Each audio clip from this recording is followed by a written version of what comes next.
Are you tired of feeling stuck? Do you find yourself doubting your potential or struggling to follow through on your goals? It's time to break the cycle with the Strong Men of Value Academy.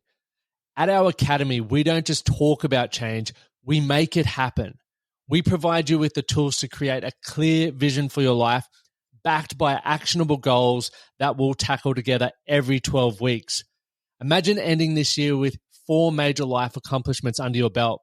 How would that change your life? Join me, Lachlan, Stuart, and a community of like-minded men who are committed to lifting each other up. Our program includes weekly check-ins, monthly planning sessions, and quarterly reviews, all designed to help keep you accountable and keep you on track. Plus, every couple of weeks, gain fresh insights from guest speakers who are pioneers in their field. These leaders provide not just inspiration, but practical advice that you can apply directly to your journey of personal and professional growth. Don't let another year pass you by just dreaming about what could be. It's time to become the man you are meant to be, to become the man that can. Spaces are limited, so to ensure personalized support, don't wait. Visit themanthatcanproject.com/the strong men of value to join the waitlist and secure your spot in our next intake, which kicks off on September 27, 2025. Transform your life with the Strong Men of Value Academy, where every man can. The confusion of life, choosing your career. What do you want to do with your life? It's the question that we all get asked, especially when we leave school. But for many of us, the answer isn't clear, especially at 18. I was freaking out when I left school and I experienced that pressure that I needed to have it all figured out. I had no clue. I felt the pressure to have it figured out. I saw some people going off to university. From the outside looking in, it looked like they had it all figured out. But what I've learned over the years, they were in the same position as me. They just decided on something. And it made me feel like something was wrong with me because I didn't know where I wanted to go. Everyone seemed to be moving forward, choosing their careers and making progress. Meanwhile, I was left wondering what the hell I wanted to do. Even with today's episode, I recorded this a couple of hours ago and I was feeling a bit flat, so I decided to go hit a gym session to get my energy up, to feel a bit better, to clear my head, which has now made me more excited about redoing today's topic. Because when I was writing this a couple of days ago, it was really at the top of my mind because I'd been speaking to so many men as they were just now joining the academy and ranging from about 27 years old to 38. These blokes are setting careers with families, some of them, not all of them, and they're still experiencing this confusion, like whether it's around career or what they want to do, what hobbies they have. And I was excited to write this newsletter to share some personal experiences and some insights and perspectives that have helped me that I could potentially pass on to you and maybe one of those aha moments. So as we go into this, now that I'm feeling awesome after my gym session, I feel like I'm definitely going to bring a whole different energy here. So growing up, there was this expectation, not only I guess from my family, but from myself and society, that I should have everything figured out early on. Parents worked hard and I always felt that same work ethic had to be present in me. People would constantly ask, what are you going to do with your life? And every time I'd feel the pressure of needing to have an answer, I would remember just sitting there and like shutting down for a moment and ticking through every range of what will sound cool, what would impress them, what is going to make them go, this guy's got it figured out. I was always trying to find an answer that was about other people and not necessarily what I wanted to do. And every time I made up a bullshit story, I was burying part of who I wanted and even the idea that I could explore other things that maybe I was curious about or I was excited about. And I'm sure as you're listening along, you may have experienced that as well. Deep down, I was still figuring it out, and I think I still am. Was I supposed to follow the traditional route or forge my own path? The weight of those expectations made me feel like I was constantly letting people down, even though I was still on my own journey of discovery. I chased interests that fascinated me, personal training, football overseas, building, door knocking. But I wouldn't say door knocking was something I found fascinating. It was just, I heard you could make good money, so I wanted to do that, and ended up learning a lot of great skills, network marketing. But I always felt like I was falling behind because I was constantly changing. And there was this underlying fear that if I didn't figure it out soon, I'd lose my chance at success. But I want to remind you guys and probably talk about it for myself. The reason why I kept changing careers was because when I wasn't happy, I didn't want to just sit with it, was so inspired by people who had been successful and people who I had read their books or had noticed they looked like they had their stuff together, their shit together, that I wanted to be in that position too. And I felt that if every moment I was sitting in a role that I didn't like or that was having a negative impact on me, I needed to change that. And the cool thing about that was, and I can talk about it now, even though it was never the intent in the beginning, was going through these different industries and these different roles. I learned different skills which have put me in the position I'm in today.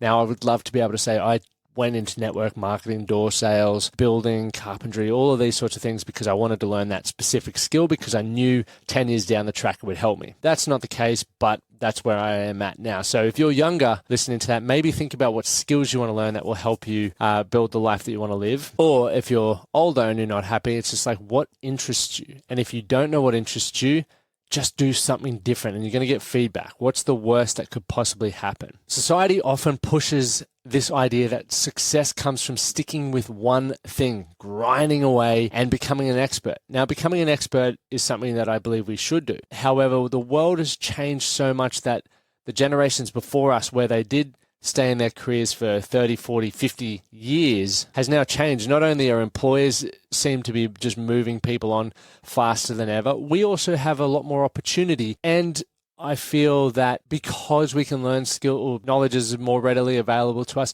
we can actually just go through seasons where it's like, there may be a season where you want to, even for me right now, sort of adjusting how my life is so that I can pursue these physical experiences that I want to challenge with the 58 marathons and what's to come after that, because I very much want to, have those experiences and be able to tell those stories, which means I'm shifting how my life works and how my business works. Whereas prior to that, I was in carpentry because I was trying to survive. And then I got into network marketing because I was sold the dream that you could create financial freedom and stuff. And so all of these things have had different seasons and I've changed. So as much as I felt like I'm falling behind because I'm constantly changing, I do think there's some benefit in looking at where you are currently at in your life and the situation and adjusting your career based on that and based on what's important to you at that point. What happens when you're unsure of what you want? When you switch careers, it can feel like a step back. I've had that feeling constantly over the last 15 years. Every time I moved from one role to the next, I thought I was losing ground.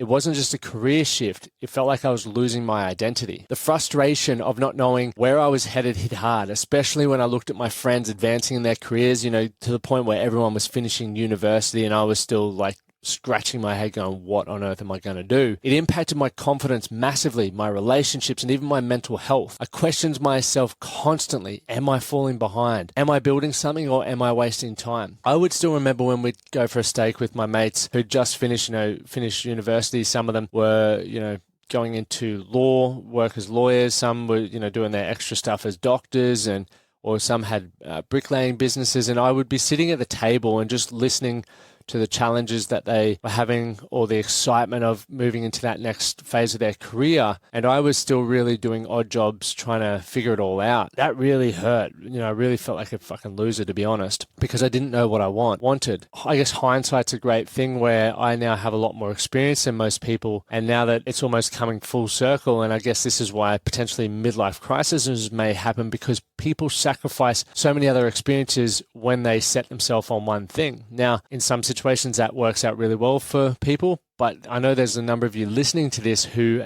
have found yourself in a career and in a role where you're like, I need to shake it up, but I don't know what shaking it up looks like. One defining moment for me came during a conversation with a mentor. They told me, Lachlan, every experience you're having is preparing you for something bigger. Now, when you don't have too many experiences, you sort of take that with a grain of salt, but looking back, I'm like, those words could not have been truer. You may not see it now, but trust the process. And this conversation stuck with me for years. And although it didn't immediately remove the doubt, it gave me a different perspective, right? I realized that every role, whether it was personal training, network marketing, or construction, was teaching me valuable lessons that I could carry forward. And now, after years of working on myself, I'm still asking the question, am I doing enough? Yes, I love what I do, but sometimes I get stuck between helping people with their fitness or with their mindset. And I know I can help people. But when you are, unsure with the direction that you want to take your business, it impacts your earning potential and your ability to grow. And the doubt still lingers because there's a little bit of confusion. You may be sitting there going, Lockie, like mindset's linked with fitness and vice versa? Of course it is. But when you're delivering a service or creating a product, it's very important to have a very specific outcome now, or a result that you can market to people, because marketing is what creates an emotion, which leads to a sale, which leads to transformation. And if I'm constantly blurring the lines between how I help people with their businesses and their mindsets and relationships, they go, are you a PT, or like, what do you actually do? And that works well in one-on-one because I can take the time to sit down and to find out what people want and really personalize that. But on a more broad and scalable landscape, when you're talking to a group, that's a little bit harder. Then that's where it's very important to get clear on what outcome you're looking to deliver. And so from a fitness standpoint, people go, oh, he's a fitness guy, easy. But I really gravitate to the mental health and to the life improvement stuff. That's where it's been getting a little bit murky. Okay. And I'm not going to sit here and say I've got the solution for that now, because I'm still figuring that one out. And that's where I guess the academy works really well, because I do get to get on the phone with people and help them set their goals. And we've got people from focusing on fitness to finance to health to, marriage, all of that sort of stuff, which I really enjoy. And I guess that's why it's my favorite program that we are working on at the moment. One of the biggest challenges I face is balancing my desire to help people with the reality of needing to provide for my family. So I've always been passionate about helping others live better lives, but at times it feels like I'm choosing between doing what I love and generating enough income. There have been many nights when I wondered if I should just focus on scaling the business and leave my deeper purpose behind. But then I remind myself that purpose and profit don't have to be mutually exclusive. I just need to find the right approach, and that could take time. Thinking about starting a family with my wife has shifted my entire perspective. I no longer just think about what I want.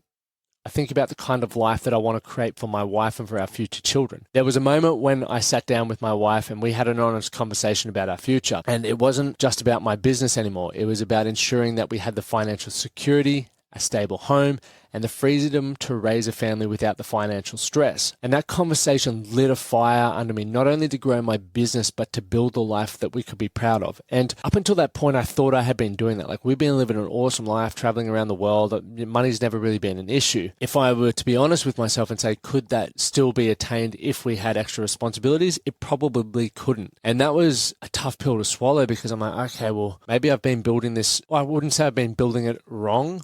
It's just now the way that I built it has to adapt and evolve for this next chapter. See, things can change quickly, and I can't just think about myself anymore. We may move to a single income household for a while, and I need to be prepared for that. I need to be more consistent with my revenue streams, not just a cycle of selling and then serving, which is what we do in the academy when we open it up for a couple of weeks at the end of every quarter, and then we start a new quarterly intake, and then we, continue doing that. So it's almost like sell, serve, sell, serve, sell, serve. While my business offers flexibility, it's not to the level that I want or need for our future. So for the longest time, I resisted the idea of systems because I thought they would restrict my freedom. And it sounds stupid saying this, because I do have some systems and systems that serve a purpose to run the business, but there's not systems that I am not involved in. And so I've systemized the things that I'm involved in, not systemized the things that I'm not involved in, which means if I'm not there, they're not working. Now, is that a system? Maybe not. But I've come to realize that systems are the only way to create a consistent result. I remember the stress of launching a program and realizing that I didn't have a steady stream of leads coming in, so it was hard to continue upselling and scaling the business and helping more people.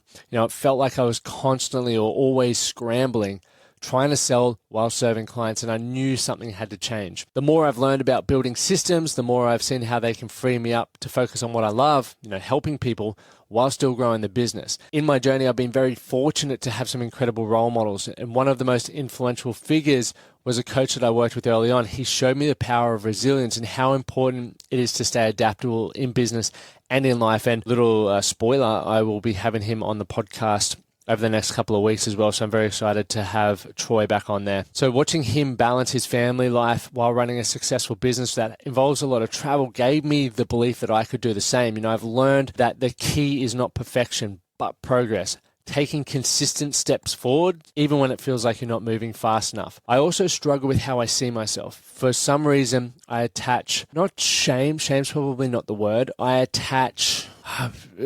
need to think about this a little bit more, because I had written shame here, and now that I'm reading it out. It's not the right word, but to be being the idea of personal trainers. Now, it's interesting. When I view personal trainers and I see the results that they're doing for people, I'm blown away, and I feel like everyone should have a personal trainer. But there's something for me where I feel like if that's all I am, I haven't lived up to my potential. And I'm going to speak this out loud because I definitely don't believe that. But I think for me, I have such a high expectation on it. And this is where I get confused. This is probably what brings the confusion, into what I was talking about earlier around shifting between personal training and then like life and business coaching, because I sometimes fall into the trap of feeling that if I'm working on people's business and families or life as a whole, that's a bigger problem to solve than just the fitness.